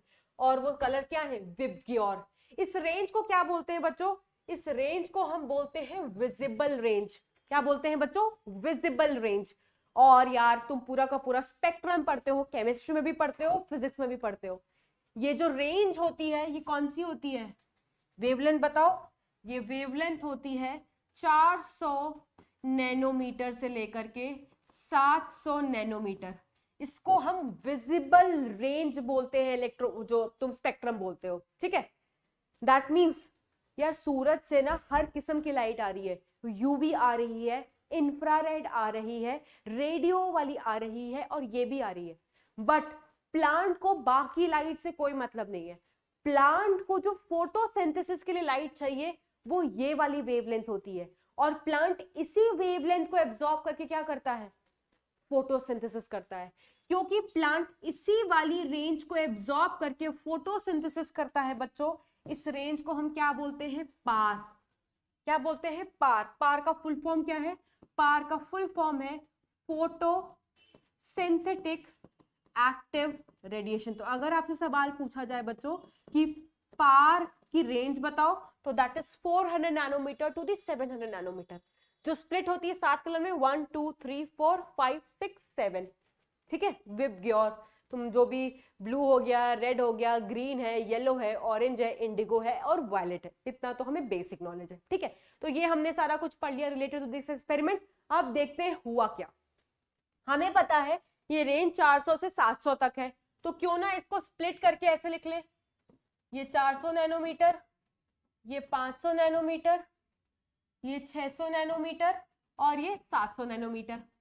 ठीक है, स्प्लिट कर लिया है क्योंकि लाइट स्प्लिट हो जाती है प्रिज्म से पास होने के बाद। पहले क्या था, क्लैडोफोरा थे और क्लैडोफोरा के साथ हमने एरोबिक बैक्टीरिया ले रखा था। क्या ले रखा था? Suspension of aerobic bacteria. इस सस्पेंशन ऑफ एरोबिक बैक्टीरिया का मतलब क्या है? एरोबिक बैक्टीरिया पूरे सेटअप में फैले हुए थे। सस्पेंशन मतलब they were suspended throughout the setup, पूरे सेटअप में पहले बिखरे हुए थे। लेकिन जैसे ही हमने क्लैडोफोरा को लाइट दी तो क्लैडोफोरा ने क्या किया होगा? फोटोसिंथेसिस। फोटोसिंथेसिस किया होगा तो ग्लूकोज बना होगा और ग्लूकोज के बनने के साथ साथ बच्चों बना होगा ऑक्सीजन। क्या बना होगा? बना होगा ऑक्सीजन। ठीक है, क्या बना होगा? ऑक्सीजन। क्योंकि ऑक्सीजन क्या होता है? बाई प्रोडक्ट होता है। ऑक्सीजन क्या होता है बच्चों? बाई प्रोडक्ट होता है फोटोसिंथेसिस का। बना दिया हमने सेटअप में बहुत सारा ऑक्सीजन। ठीक है, दोबारा से रिपीट कर रही हूं, लाइट को पास कराया बट प्रिज्म के थ्रू पास कराया। प्रिज्म स्प्लिट हो जाता है 7 कलर्स में जिसकी रेंज होती है 400 से लेकर के 700 नैनोमीटर तक। तो जब इस क्लैडोफोरा को लाइट मिली होगी तो उसने किया होगा फोटोसिंथेसिस। फोटोसिंथेसिस का जो प्रोडक्ट होता है ग्लूकोज, बना लिया खाना, साथ ही साथ ऑक्सीजन लिबरेट करता है। ठीक है, तो एरोबिक बैक्टीरिया का हमने इस्तेमाल किया ही क्यों था? एरोबिक बैक्टीरिया का हमने इस्तेमाल किया था किस लिए? एरोबिक बैक्टीरिया का इस्तेमाल किया था कि ऑक्सीजन की प्रेजेंस देखी जा सके। तो जैसे ही ऑक्सीजन इवॉल्व हो गया ना, इस सबको ना बी सिंबल से दिखाती हूं। बी का मतलब बैक्टीरिया। क्या है? बी का मतलब बच्चों बैक्टीरिया। तो इन्होंने क्या देखा कि पहले जो बैक्टीरिया पूरे सिस्टम में फैले हुए थे, ऑक्सीजन इवॉल्व होने के बाद सारे के सारे बैक्टीरिया एक्यूमुलेट हो जाते हैं, इकट्ठे हो जाते हैं 2 रीजन्स पे। एक रीजन ये वाला था और एक रीजन बच्चों ये वाला था। ठीक है, क्या इन्होंने ऑब्जर्व किया कि ऑक्सीजन इवॉल्व होने के बाद 2 पर्टिकुलर हिस्से में एरोबिक बैक्टीरिया जाकर के इकट्ठे हो गए। कौन कौन सा? एक ये वाला रेंज था और एक ये वाला रेंज था। जो 400 से 500 वाला रेंज था वो कौन सा होता है बच्चों? ब्लू लाइट वाला। और जो ये वाला रेंज होता है वो कौन सा होता है? रेड लाइट वाला। That means we can conclude this, after photosynthesis जो बैक्टीरिया इकट्ठा हो गए वो कहां पर हो गए? ब्लू में और लाइट में। ठीक है, ऐसा क्यों किया? इससे हमें क्या पता चल रहा है कि ऑक्सीजन कहां ज्यादा निकली होगी? क्योंकि हमने बोला था ना उनको ऑक्सीजन से प्यार है, तो ऑक्सीजन जहां पर ज्यादा होगी वो वहां जाकर के बैठ जाएंगे। तो ऑक्सीजन कहां पर ज्यादा निकली होगी? इस वाले हिस्से में और इस वाले हिस्से में। ऑक्सीजन ज्यादा निकलने का मतलब है कि इस पर्टिकुलर हिस्से में फोटोसिंथेसिस ज्यादा हुई है। इस पर्टिकुलर हिस्से में फोटोसिंथेसिस ज्यादा हुई है। ये हम क्यों कह रहे हैं? क्योंकि बच्चों ये वाला ब्लू हिस्सा है, ये वाला रेड हिस्सा है। जो लाइट एब्जॉर्ब ज्यादा होगा वही लाइट का इस्तेमाल करके फोटोसिंथेसिस भी ज्यादा होगा। तो इस पूरे एक्सपेरिमेंट से हमें जो बात समझ में आई, सुनते जाना, बहुत इंपॉर्टेंट एक्सपेरिमेंट है। पूरे एक्सपेरिमेंट से जो हमें बात समझ में आई वो ये है कि एरोबिक बैक्टीरिया 2 पर्टिकुलर हिस्से में जाकर के एक्यूमुलेट हो जाते हैं, क्योंकि यहां पर ऑक्सीजन ज्यादा इवॉल्व हुआ है और यहां पर भी ऑक्सीजन ज्यादा इवॉल्व हुआ है। ऑक्सीजन ज्यादा इवॉल्व होने का मतलब है यहां पर रेट ऑफ फोटोसिंथेसिस ज्यादा चली थी। क्यों? क्योंकि ब्लू और लाइट सबसे ज्यादा एब्जॉर्ब करता है क्लैडोफोरा। तो अगर वो लाइट ही सबसे ज्यादा एब्जॉर्ब हो रही है तो फोटोसिंथेसिस भी उसमें ज्यादा हो रही होगी। इसी सबको एंगलमैन ने एक्सप्लेन किया था। तो एंगलमैन का कंक्लूजन या तुम कह सकते हो ऑब्जर्वेशन क्या था वो सुन लो, कि एरोबिक बैक्टीरिया कहां पर एक्यूमुलेट हुई थी? ब्लू रीजन में और रेड रीजन में। ठीक है, क्यों? क्योंकि यहां पर ऑक्सीजन ज्यादा निकला। ऑक्सीजन ज्यादा निकलने का मतलब है कि उस पर्टिकुलर हिस्से में रेट ऑफ फोटोसिंथेसिस ज्यादा था। तो अगर हम फोटोसिंथेसिस की रेट बताते हैं तो ऐसे स्पेक्ट्रा को क्या बोला जाता है? Action spectra. अभी तुम्हें समझ नहीं आ रहा होगा, अब रुको, वेट करो। एनसीईआरटी बहुत आधा अधूरा आगे पीछे पढ़ाती है, हम पढ़ लेते हैं। ये देखो, सुनना आप ध्यान से, सुनोगे नहीं बच्चों तो समझ में नहीं आएगा। ये जो पहला ग्राफ है, this is X axis, sorry this is Y axis and this is X axis. X axis पर क्या है? वेवलेंथ ऑफ लाइट है। क्या है बच्चों? Wavelength of light. वाई पर क्या है? एब्जॉर्बेंस है लाइट का बाय डिफरेंट पिगमेंट्स। क्या है बच्चों? डिफरेंट पिगमेंट्स की एब्जॉर्बेंस दे रखी है। ठीक है, 4 पिगमेंट्स आपको दिखाई दे रहे होंगे। एक तो क्लोरोफिल ए दिखाई दे रहा है, क्लोरोफिल बी दिखाई दे रहा है, कैरोटीनॉइड दिखाई दे रहा है। पढ़ोगे इन पिगमेंट्स के बारे में, बस सुनते जाना। एक्चुअली एनसीईआरटी ने वो एक्शन स्पेक्ट्रा और एब्जॉर्प्शन स्पेक्ट्रा इंट्रोडक्शन में ही शुरू यूज कर लिया है, तो वहां पर बच्चे समझ नहीं पाते, आगे जाकर के दिया हुआ है। मैं आपको वहीं पर समझा रही हूँ। थोड़ा सा 2-3 मिनट वेट करो, सब समझ में आ जाएगा। ठीक है, ध्यान से सुनना। एक्स एक्सिस पे क्या है? वेवलेंथ ऑफ लाइट है। वाई एक्सिस पर क्या है? हमारा एब्जॉर्बेंस है। ये एब्जॉर्ब कौन करेगा लाइट? पिगमेंट। ये सारे पिगमेंट लिखे हुए हैं। अब देखना, ये जो व्हाइट लाइट है ना, मैं बंद करती हूँ थोड़ा सा लाइट को, जैसे तुम्हें एक ग्राफ अच्छे से दिखाई दे। ये है तुम्हारा 400 नैनोमीटर, ये है आपका 500 नैनोमीटर, ये है आपका 600 नैनोमीटर और ये है आपका 700 नैनोमीटर। यही पढ़ा था हमने कि यही रेंज होती है फोटोसिंथेसिस वाली। अब हुआ क्या है? वेवलेंथ पड़ी प्लांट के ऊपर, लाइट पड़ी, डिफरेंट पिगमेंट्स ने एब्जॉर्ब करना शुरू किया। डिफरेंट पिगमेंट्स ने लाइट को एब्जॉर्ब करना शुरू किया, है ना? तो वो जो लाइट एब्जॉर्ब हो रही है, खुद देखो आपको कौन कौन से हिस्से में दिखाई दे रहा है। एक 400 से 500 नैनोमीटर वाली लाइट सबसे ज्यादा एब्जॉर्ब हो रही है। क्लोरोफिल बी भी उसको सबसे ज्यादा एब्जॉर्ब कर रहा है, क्लोरोफिल ए भी उसको सबसे ज्यादा एब्जॉर्ब कर रहा है और कैरोटीनॉइड भी उसको सबसे ज्यादा एब्जॉर्ब कर रहा है। ठीक है, और जो दूसरी लाइट है वो कौन सी है? देखो 600 से 700 नैनोमीटर वाली। क्लोरोफिल बी भी वही एब्जॉर्ब कर रहा है, क्लोरोफिल ए भी वही एब्जॉर्ब कर रहा है। ये हमें कैसे पता चल रहा है? क्योंकि ग्राफ की पीक्स आपको या तो इस हिस्से में दिखाई दे रही है या तो इस हिस्से में दिखाई दे रही है। ये हिस्सा रेड है, ये हिस्सा ब्लू है। तो इससे क्या पता चल रहा है? इससे ये पता चल रहा है जो लाइट एब्जॉर्ब हो रही है फॉर फोटोसिंथेसिस, वो सबसे मतलब वो कौन सी है? वो ब्लू है एंड रेड है। कैसे पता चला? क्योंकि पीक्स हमें उसी जोन में दिखाई दे रही है। तो ऐसे ग्राफ को जब हमें एब्जॉर्बेंस पता चलती है लाइट की, कि पिगमेंट कौन सा लाइट एब्जॉर्ब कर रहा है for photosynthesis, that is absorption spectra. बच्चों इसका मतलब ये नहीं है कि बाकी के जो 7 में से 5 है वो खराब है ना, उनका कोई काम नहीं होता। बच्चों हम ये पढ़ रहे हैं कि ज्यादा लाइट कौन सी एब्जॉर्ब हो रही है फॉर फोटोसिंथेसिस, तो ज्यादा कौन सी हो रही है? Blue and red. अब ध्यान से सुनना, ब्लू एंड रेड लाइट को हम इस्तेमाल करेंगे फोटोसिंथेसिस के लिए। ठीक है, अब हमें ये कैसे पता चलेगा कि रेट ऑफ फोटोसिंथेसिस कहां ज्यादा हुई? देखो ये क्या है? वाई एक्सिस पर rate of photosynthesis. Rate of photosynthesis measure कैसे करते हैं? कि कितनी ऑक्सीजन रिलीज हुई। देखो ब्रैकेट में लिखा हुआ है, तो वाई एक्सिस पे दिखा रहा है ऑक्सीजन रिलीज, एक्स एक्सिस पे दिखा रहा है वेवलेंथ। वही है, ये 400, ये 500, ये 600 और ये 700। अगर आपसे पूछा जाए, ग्राफ पढ़ना तो सबको आता है ना, फिजिक्स में बहुत सारे ग्राफ पढ़ते हो गया, तो यार ये देखो रेट ऑफ फोटोसिंथेसिस की जो ग्राफ है उसका भी पीक आपको 2 ही जगह दिखाई दे रहा है। कहां कहां पर? एक 400 मतलब इस वाले रेंज में और एक इस वाले रेंज में। ये वाला कौन सा होता है? ब्लू। ये वाली रेंज कौन सी होती है? रेड। फिर से इससे क्या पता चल रहा है कि जो मैक्सिमम ऑक्सीजन निकला है फोटोसिंथेसिस के दौरान वो कहां पर निकला है? ब्लू में और रेड में। ऐसा क्यों हुआ है? क्योंकि ब्लू और रेड लाइट ही सबसे ज्यादा एब्जॉर्ब की गई है। तो जो एब्जॉर्ब करी जाएगी उसी में तो तुम्हें फोटोसिंथेसिस ज्यादा दिखेगी। ठीक है, तो जिस ग्राफ के थ्रू हम रेट ऑफ फोटोसिंथेसिस एक्सप्लेन करते हैं बच्चों, उसको क्या बोलते हैं? Action spectra. क्या बोलते हैं बच्चों? Action spectra.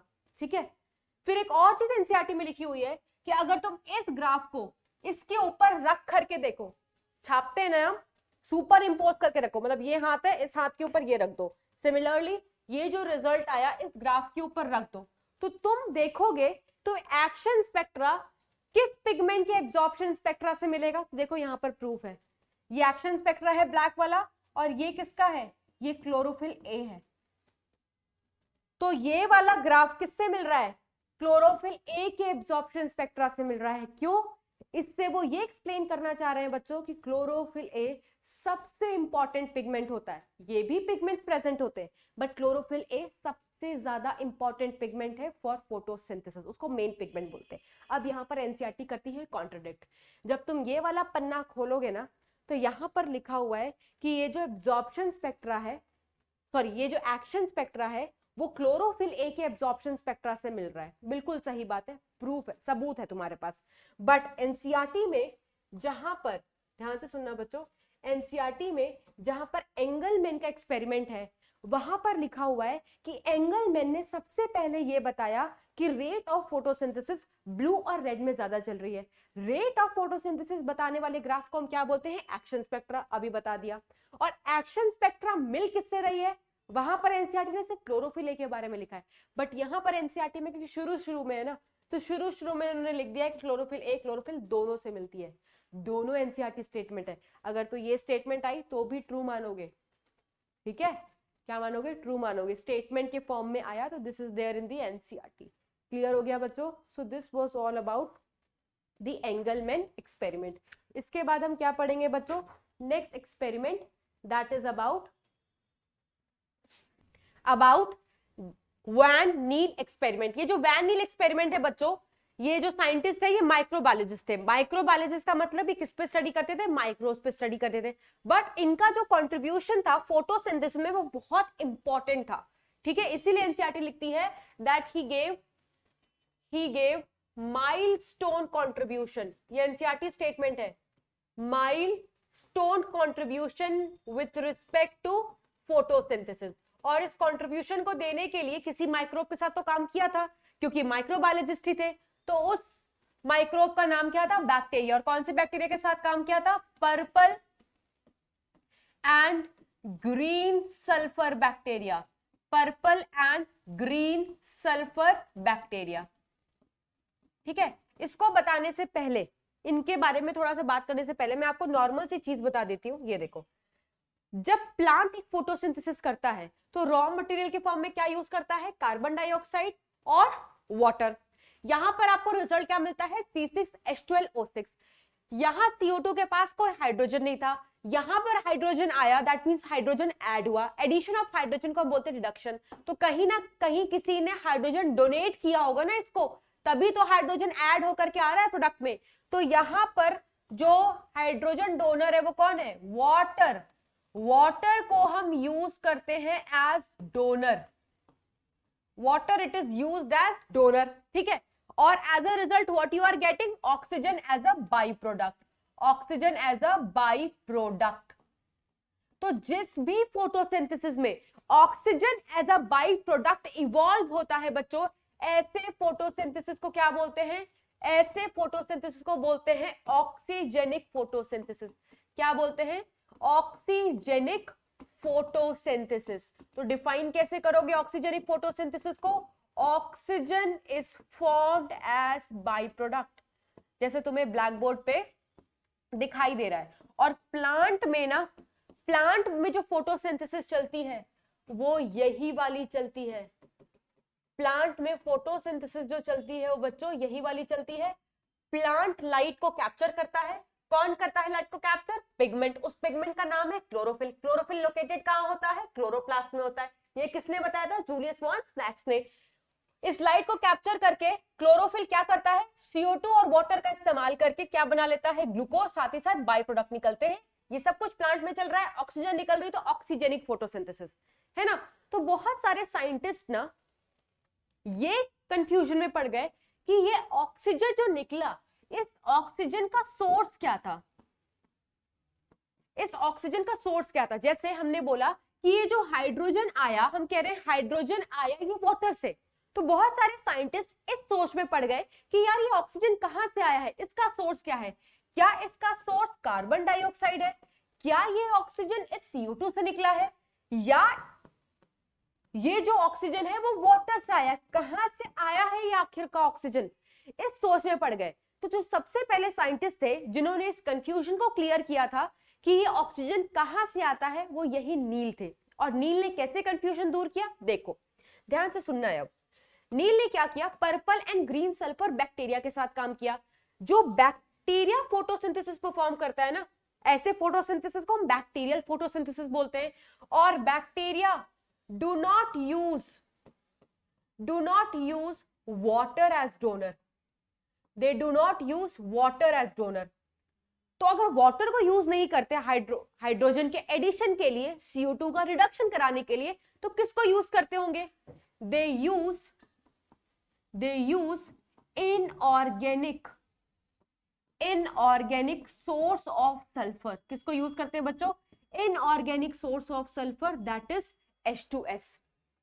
ठीक है यार, देखो हम बचपन से ये पढ़ते आ रहे हैं कि न्यूट्रिशन जो होता है वो ऑटोट्रॉफिक हो सकता है, हेट्रोट्रॉफिक हो सकता है। ध्यान से सुनना, ठीक है। एक और कंसेप्ट बता देती हूं कि जो न्यूट्रिशन होता है, न्यूट्रिशन जो होता है वो क्या होता है? ऑटोट्रॉफिक होता है। पहले ध्यान से समझ लो, फिर समझ में आएगा। या क्या हो सकता है? हेट्रोट्रॉफिक हो सकता है। इस चैप्टर में हमें हेट्रोट्रॉफिक न्यूट्रिशन पर बिल्कुल भी ध्यान नहीं देना है। इस चैप्टर में हमें देना है ध्यान किस पे? ऑटोट्रॉफिक पर, है ना। ऑटोट्रॉफिक भी बहुत तरीके का होता है, जैसे प्लांट्स भी ऑटोट्रॉफ्स हैं। देयर आर सर्टेन बैक्टीरिया जो ऑटोट्रॉफ्स होते हैं, ठीक है। ऑटोट्रॉफ में एक होता है फोटो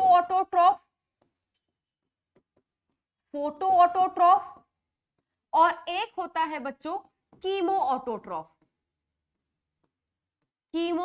ऑटोट्रॉफ।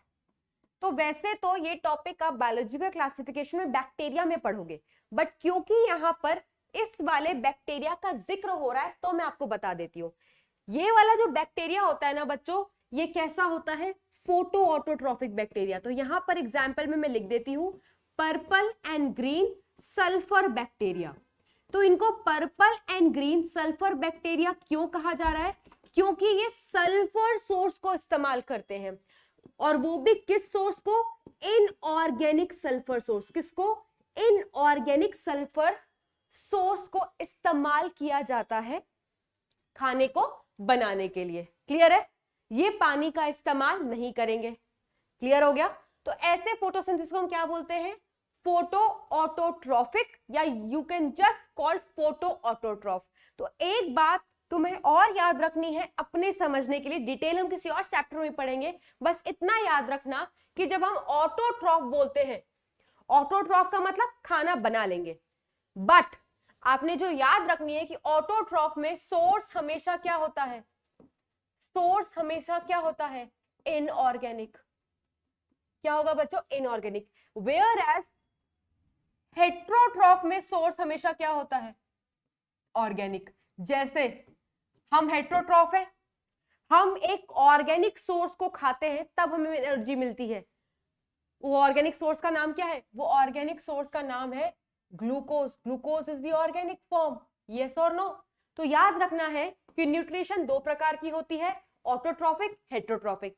इस पर्टिकुलर चैप्टर में हेट्रोट्रॉफिक के बारे में हम बात नहीं करें, क्योंकि हम फोटोसिंथेसिस की बात करें। फोटोसिंथेसिस प्लांट में चलती है, और प्लांट क्या होता है? ऑटोट्रॉफ होता है। बैक्टीरिया भी ऑटोट्रॉफ्स हो सकते हैं। वो बैक्टीरिया जो लाइट को इस्तेमाल करके अपना खाना बनाए, क्या करे? जो लाइट को इस्तेमाल करके अपना खाना बनाए, उनको फोटो ऑटोट्रॉफ बोलते हैं। और जो केमिकल का इस्तेमाल करके अपना खाना बनाते हैं, उनको कीमो ऑटोट्रॉफ बोलते हैं। इसके बारे में हम दूसरे चैप्टर में बात करेंगे। फोटो ऑटोट्रॉफ में किसका एग्जांपल हमने लिखा हुआ है? Purple and green sulphur bacteria का। और इसी purple and green sulphur bacteria का नील ने इस्तेमाल किया था।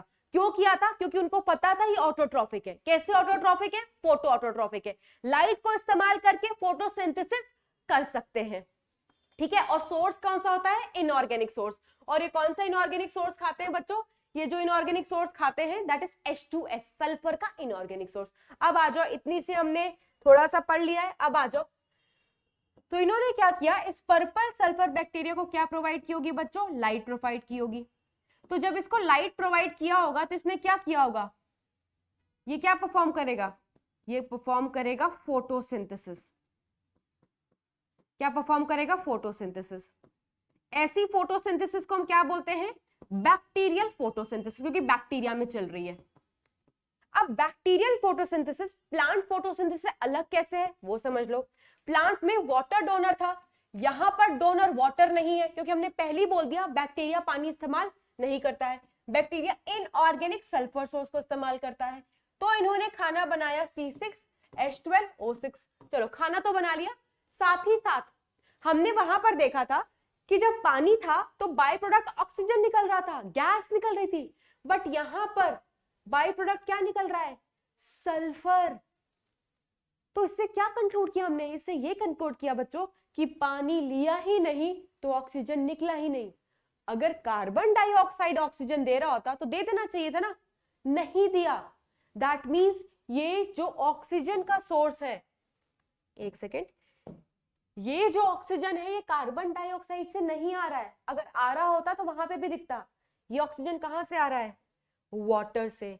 तो ये सब कुछ बताने वाले कौन थे, ये सब कुछ बताने वाले नील थे। नील ने कंक्लूड किया, concluded that oxygen comes from या evolved from water not from carbon dioxide. और इसी के लिए उन्होंने इस्तेमाल किया था बैक्टीरिया को। ऐसी फोटोसिंथेसिस को क्या बोलते हैं, बैक्टीरियल फोटोसिंथेसिस। यहां पर आप देख सकते हो ऑक्सीजन नहीं निकला है, तो ऐसी फोटोसिंथेसिस को और क्या बोलते हैं, एनऑक्सीजेनिक। क्या है, एनऑक्सीजेनिक, मतलब oxygen is not formed, oxygen is not formed as by product. Clear है। यहां पर भी लाइट का इस्तेमाल हुआ है, यहां पर भी पिगमेंट का इस्तेमाल हुआ है, ठीक है, पिगमेंट भी होता है उनके पास, पिगमेंट का इस्तेमाल हुआ है, लाइट का इस्तेमाल हुआ है। किसका इस्तेमाल नहीं हुआ है बच्चों, वाटर का। वाटर का इस्तेमाल नहीं हुआ तो हमें एंड प्रोडक्ट ऑक्सीजन भी नहीं मिला। तो नील ने इतना बड़ा कंक्लूजन दे तो दिया, बट इनके इस कंक्लूजन को इनके जो कोलीग्स थे और साइंटिस्ट थे उन्होंने भी सपोर्ट किया, उन्होंने भी सराहाया। जैसे एनसीईआरटी में लिखा भी हुआ है, बहुत ज्यादा जिक्र नहीं दिया हुआ है, देखो आपके एक्स्ट्रा नॉलेज के लिए बता दे रही हूँ। जो अदर साइंटिस्ट थे कौन से, रूबन, कामेन एंड ईटॉल। ईटॉल का मतलब क्या होता है बच्चों, ईटॉल का मतलब होता है कोवर्कर्स। इन सब ने मिलकर क्या किया, ऑक्सीजन का आइसोटोप इस्तेमाल किया। ऑक्सीजन के आपको पता है दो आइसोटोप्स एग्जिस्ट कर सकते हैं, नॉर्मली आप 16 वाला लिखते हो बट 18 वाला भी होता है ना। तो इन्होंने ऑक्सीजन के आइसोटोप को इस्तेमाल किया और क्या किया, एक ग्रीन एल्गी ले लिया। इस ग्रीन एल्गी को क्या दिया, इस ग्रीन एल्गी को दिया लाइट। तो लाइट के प्रेजेंस में फोटोसिंथेसिस परफॉर्म करेगा, है ना, पिगमेंट कैप्चर कर लेगा लाइट को। और क्या देना पड़ता है हमें देना पड़ता है वाटर और carbon dioxide as a raw material. जो पानी का ऑक्सीजन था ना, वो ऑक्सीजन 18 वाला था, और जो CO2 का ऑक्सीजन था वो 16 वाला था। ग्लूकोज बना, ग्लूकोज बनने के साथ जब ये सारा कुछ मिला होगा इसको, तो इस ग्रीन एल्गी ने ग्लूकोज बनाया होगा। ग्लूकोज के मिलने के साथ साथ ऑक्सीजन भी लिबरेट होती है। तो जो ऑक्सीजन इधर निकल के आई वो 18 वाली थी, और 18 वाला किसके पास था, पानी के पास। तो यहां से भी प्रूफ हो गया ना कि ये जो ऑक्सीजन आता है that comes from water not from carbon dioxide. तो उनके उस एक्सपेरिमेंट को और भी लोगों ने प्रूफ किया था सेम कंक्लूजन के साथ कि ऑक्सीजन आ रहा है पानी से, ना कि फ्रॉम कार्बन डाइऑक्साइड। ठीक है, तो ये हो गया बच्चों सारी की सारी साइंटिस्ट की कहानी, है ना। और ये जो एक्सपेरिमेंट है ना, नील ने और भी एक चीज बताई थी। ये क्या है, ये है ओल्ड इक्वेशन ऑफ फोटोसिंथेसिस। उन्होंने एक नई इक्वेशन दी। वो नई इक्वेशन क्या थी कि कार्बन डाइऑक्साइड और जो पानी होता है वो रॉ मटेरियल होता है। लाइट के प्रेजेंस में जब लाइट मिलती है प्लांट को, कौन कैप्चर करता है, क्लोरोफिल कैप्चर करता है। तो ये जो रॉ मटेरियल है ये किस में कन्वर्ट हो जाते हैं, ग्लूकोज में। साथ ही साथ ऑक्सीजन मिलता है और साथ ही साथ वाटर मिलता है। This water is said to be a synthetic water.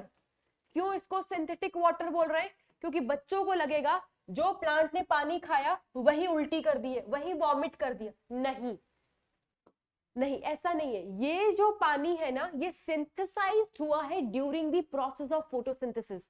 That is why it is said to be a synthetic water, जिसमें ये जो हाइड्रोजन है ना, सिंथेटिक मतलब ये जो हाइड्रोजन है ना, इसका ये हाइड्रोजन कहां से आ रहा होगा, वाटर से। और ये जो ऑक्सीजन है ये कहां से आ रहा होगा, कार्बन डाइऑक्साइड से।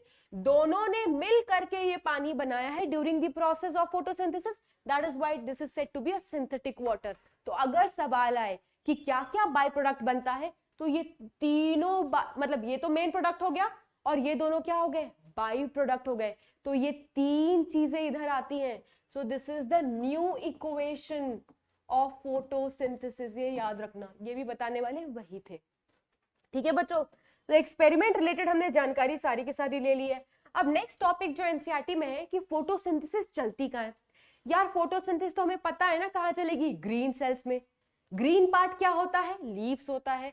लीव्स में क्या प्रेजेंट होते हैं, लीव्स में प्रेजेंट होते हैं बच्चों राउंड एंड ओवल, ये क्या है, मेसोफिल सेल। ठीक है, मेसोफिल सेल के पास क्या होता है, इट कंटेन्स क्लोरोप्लास्ट। और क्लोरोप्लास्ट के पास क्या होता है बच्चों, it contains what, it contains photosynthetic pigments. और यही फोटोसिंथेटिक पिगमेंट्स लाइट को कैप्चर करा करके फोटोसिंथेसिस कराते हैं। तो साइट ऑफ फोटोसिंथेसिस क्या है बच्चों, green cell, green leaves, leaves में मेसोफिल सेल, मेसोफिल में क्लोरोप्लास्ट, क्लोरोप्लास्ट में पिगमेंट्स। फिर एनसीईआरटी ने लिखा हुआ है यार कि जो क्लोरोप्लास्ट होते हैं ना, they are arranged in a specific manner. और ये अरेंजमेंट क्यों होती है, in order to have optimum light. Optimum मतलब उतनी मिले जितनी फोटोसिंथेसिस के लिए एसेंशियल है, जरूरी है। तो यहां पर लिखते हैं ये लाइन एनसीईआरटी की कि जो क्लोरोप्लास्ट है, chloroplast are arranged in mesophyll cell, in mesophyll cell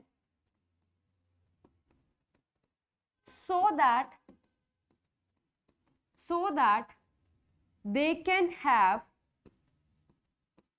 optimum light for photosynthesis, optimum light for photosynthesis। तो यार हमें कैसे पता चलेगा, प्लांट को कैसे पता चलेगा कि कब ज्यादा लाइट आ रही है, कब कम लाइट आ रही है, वो कौन बताएगा, इनको पिगमेंट बताएगा। उस पिगमेंट को समझ में तो आ जाएगा ना कि ज्यादा लाइट इंटेंसिटी है या कम लाइट है या मॉडरेट लाइट है। उस हिसाब से ही अपने आप को मेसोफिल के अंदर एडजस्ट कर लेते हैं, क्योंकि इनको यार सारी लाइट नहीं चाहिए, उनको उतनी ही लाइट चाहिए, मतलब ऑप्टिमम लाइट चाहिए होती है फोटोसिंथेसिस के लिए। तो एनसीईआरटी ने एक सवाल पूछा हुआ है कि जब ज्यादा इंटेंसिटी होगा, या इस तरीके का सवाल है कि कब वो अपने आप को पैरेलली अरेंज कर लेते हैं या कब परपेंडिकुलरली अरेंज कर लेते हैं। देखो एनसीईआरटी खोलो, बट जवाब नहीं दिया एनसीईआरटी ने, तो हम दे देते हैं यहाँ जवाब। देखो तीन तरीके होते हैं क्लोरोप्लास्ट के अरेंजमेंट के inside mesophyll cell. Next slide में देखो, ये सारा क्या बनाया हुआ है, ये जो डब्बा बनाया हुआ है ना बच्चों, ये मेसोफिल सेल है। ये क्या है, मेसोफिल सेल। ये मेसोफिल सेल कहाँ पे प्रेजेंट होती है, लीफ के अंदर होती है। तो मैंने एक मेसोफिल सेल बना लिया है तीन अरेंजमेंट को दिखाने के लिए। इस मेसोफिल सेल में क्या होता है, इस मेसोफिल सेल में होता है क्लोरोप्लास्ट। ठीक है, अगर इंटेंसिटी बहुत ज्यादा होती है तो ये सारे के सारे क्लोरोप्लास्ट ना साइड में आकर के लग जाते हैं। क्या लिखेंगे, जब इंटेंसिटी हाई होती है, chloroplast are arranged parallel to incident light, parallel to incident light, या क्या लिख सकते हो, और along the lateral wall of mesophyll cell, lateral wall of mesophyll cell। इसका क्या मतलब है, देखो ये मेसोफिल सेल है, ये इसकी दीवार है, दीवार के साइड में जाकर के इकट्ठा हो गए हैं। क्यों, क्योंकि लाइट बहुत ज्यादा आ रही है, लाइट ऐसे आ रही है, ये अरेंज भी ऐसे है, ये भी पैरेलल, ये भी पैरेलल, तो ऐसे अरेंजमेंट को पैरेलल अरेंजमेंट बोलते हैं। अब ऐसा किया क्यों है, क्योंकि यार इंटेंसिटी बहुत ज्यादा है। अगर सारे के सारे क्लोरोप्लास्ट यहीं पर इकट्ठा हो जाएंगे ना ऐसे, तो बहुत ज्यादा लाइट ले लेंगे। बहुत ज्यादा लाइट पिगमेंट को मिलता है ना यार, excess of everything is bad. बहुत ज्यादा लाइट मिलने की वजह से पिगमेंट खराब हो जाते हैं, पढ़ोगे सब कुछ, उसको बोलते हैं फोटो ऑक्सीडेशन या सोलराइजेशन। तो पिगमेंट खराब ना हो जाए, क्लोरोप्लास्ट साइड में आ जाता है, साइड में आने की वजह से उसको सिर्फ ऑप्टिमम लाइट मिलेगी फोटोसिंथेसिस करने के लिए। ठीक है, ये कंडीशन याद रखना। ये कब होगा, जब इंटेंसिटी बहुत हाई होगी। अगर इंटेंसिटी बहुत लो है, तो अगर ये कोने में चले जाएंगे ऑलरेडी बहुत कम है, और कोने में चले जाएंगे तो और कम मिलेंगे।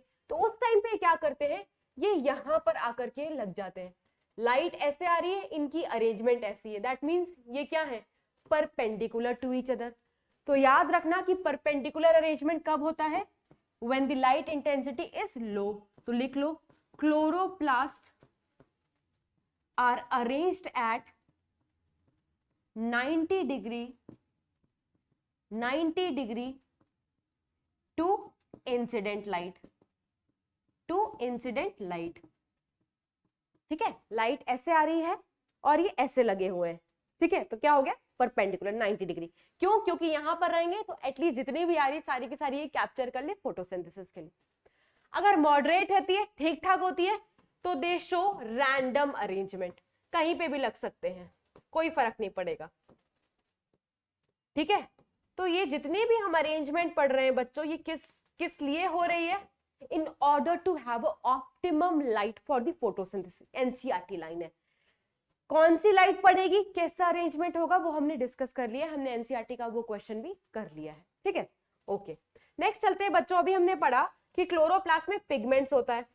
कितने पिगमेंट्स होते हैं, 4 पिगमेंट्स याद रखोगे, chlorophyll A, chlorophyll B, xanthophyll and carotene, ठीक है। एनसीईआरटी ने ना ज़ैंथोफिल के बाद कैरोटिनॉइड लिखा हुआ है। डिफरेंस देखो, एनसीईआरटी की गलती देखो, ज़ैंथोफिल के बाद कैरोटिनॉइड लिखा हुआ है, जबकि बच्चों जो कैरोटिनॉइड होता है ना वो डिवाइडेड होता है ज़ैंथोफिल में। मतलब कैरोटिनॉइड खुद 2 टाइप का होता है, ज़ैंथोफिल और कैरोटिन। तो या तो इनको ज़ैंथोफिल लिखना चाहिए था, है ना, और कैरोटिन लिखना चाहिए था, कैरोटिनॉइड नहीं लिखना चाहिए था, या फिर क्लोरोफिल ए लिखते, बी लिखते, कैरोटिनॉइड लिखते। कैरोटिनॉइड सिर्फ लिख देते ना तो उसमें ज़ैंथोफिल और कैरोटिन अपने आप आ जाता, ठीक है। तो ये गलती है, ठीक है, पर हो जाती है, जब चेंज होगा रिवाइज होगा तो ठीक हो जाएगा, ओके। क्लोरोफिल ए का कलर क्या होता है, ब्राइट और ब्लू ग्रीन, जो क्रोमैटोग्राम में दिखाई देता है। ये एनसीईआरटी वर्ड है। क्रोमैटोग्राम क्या होता है यार अब कोविड के टाइम पे तुम शायद स्कूल नहीं गए होगे, ठीक है। तो प्रैक्टिकल कराया जाता है 11th क्लास में। पालक लेते हैं, पालक पत्ता है, पत्ते में पिगमेंट्स होंगे, तो पत्ते का कचूमड़ बनाते हैं, जैसे अदरक को कूटते हैं ना, वैसे ही बायोलॉजी लैब में वो कूटने वाली मशीन होती है। कूट लिया, जूस निकल गया पालक का, उस जूस को लेकर के हम पेपर क्रोमैटोग्राफी करते हैं। गूगल कर लेना, क्योंकि सेपरेशन टेक्निक आप शायद केमिस्ट्री में पढ़ोगे। उस सेपरेशन टेक्निक को क्या बोलते हैं बच्चों, उस सेपरेशन टेक्निक को क्या बोलते हैं, पेपर क्रोमैटोग्राफी, ठीक है। तो एक पेपर होता है इस तरीके का, इस पेपर पर हम पालक का जूस रखते हैं, ठीक है। दिस इज पालक का जूस, पालक का जूस या कोई भी लीफ का जूस निकाल सकते हो, पालक का पानी, है ना। फिर इसको एक टांग दिया जाता है एक जार में, उस जार में एक मोबाइल सॉल्वेंट होता है। क्या होता है बच्चों, मोबाइल सॉल्वेंट। वो क्या करता है, वो धीरे धीरे धीरे धीरे धीरे धीरे, मोबाइल है तो ऊपर उड़ेगा। तो जब ये वो सॉल्वेंट इस पॉइंट से होकर के हुए गुजरेगा तो अपने साथ साथ पालक का जो पानी है उसमें सारे के सारे पिगमेंट्स हैं, वही 4 पिगमेंट्स, तो वो 4 पिगमेंट्स सेपरेट हो जाते हैं इस पूरे के पूरे पेपर में। तो इस टेक्निक को पेपर क्रोमैटोग्राफी बोलते हैं। और ये जो पेपर बन करके आता है ना, इस पेपर को क्रोमैटोग्राम बोला जाता है। बहुत ब्रीफ में बता रही हूँ क्योंकि ये आपके सिलेबस में नहीं है और मेरा समझाना इज नॉट इंपॉर्टेंट, क्योंकि आप केमिस्ट्री में पढ़ते हो सारा सेपरेशन टेक्निक्स, क्रोमैटोग्राफी वगैरह, है ना। बट क्योंकि नाम दिया हुआ है बच्चों को कंफ्यूजन हो सकती है, इसलिए बता रही हूँ। क्योंकि ये जो पेपर मिला है इसको क्या बोलते हैं, क्रोमैटोग्राम। तो इस पेपर में चारों के चारों पिगमेंट सेपरेट हो गए, है ना। क्या हो गया, सेपरेट हो गए। तो सेपरेशन में जो क्लोरोफिल ए का कलर चढ़ा था उस पेपर पे वो कैसा था, ब्राइट या ब्लू ग्रीन। क्लोरोफिल बी का कलर कैसा होता है, येलोइश ग्रीन। ज़ैंथोफिल का कैसा कलर होता है, येलो कलर। कैरोटिन का कैसा होता है, येलोइश ऑरेंज। तो ये 4 कलर के पिगमेंट्स होते हैं और इनका सेपरेशन आसानी से हम पेपर क्रोमैटोग्राफी के थ्रू करते हैं। जो पेपर आती है हम उसको क्या बोलते हैं, क्रोमैटोग्राम, ठीक है। तो ये 4 पिगमेंट्स आपको बच्चों याद रखने हैं, ठीक है। तो आज के लेक्चर में बच्चों हमने क्या कवर किया है, हमने कवर किया है अर्ली एक्सपेरिमेंट्स, फोटोसिंथेसिस कहाँ चलती है और पिगमेंट कितने तरीके के होते हैं। नेक्स्ट लेक्चर में हम क्लोरोफिल ए के स्ट्रक्चर को देखेंगे, नेक्स्ट हम ये भी देखेंगे इसमें कौन सा मेन पिगमेंट होता है, कौन सा एसेसरी पिगमेंट होता है, अगर एसेसरी है तो क्या काम का नहीं है, और ये सारे पिगमेंट्स एक्चुअल में प्रेजेंट कहाँ होते हैं, ठीक है। मोर ओवर अभी तो मैंने सिर्फ एक्शन और एब्जॉर्प्शन स्पेक्ट्रा, क्योंकि एंगल मैंने जिक्र कर दिया था तो मैंने बता दिया था। नेक्स्ट चैप्टर में उनका प्रॉपर नोट्स आपको मिलेगा नेक्स्ट लेक्चर में, और साथ ही साथ इन पिगमेंट्स के बारे में और इनका स्ट्रक्चर भी हम नेक्स्ट लेक्चर में पढ़ेंगे, ठीक है बच्चों। तो आज के लिए इतना ही, जल्दी मिलते हैं नेक्स्ट लेक्चर में, ठीक है, और इस चैप्टर को कंटिन्यू करते हैं, आगे बढ़ाते हैं। पढ़ के आना, रिवाइज करके आना, मतलब एनसीईआरटी बिल्कुल अपने टिप्स पर करके आना, फिर आगे कंटिन्यू करेंगे। तब तक के लिए bye bye and take care.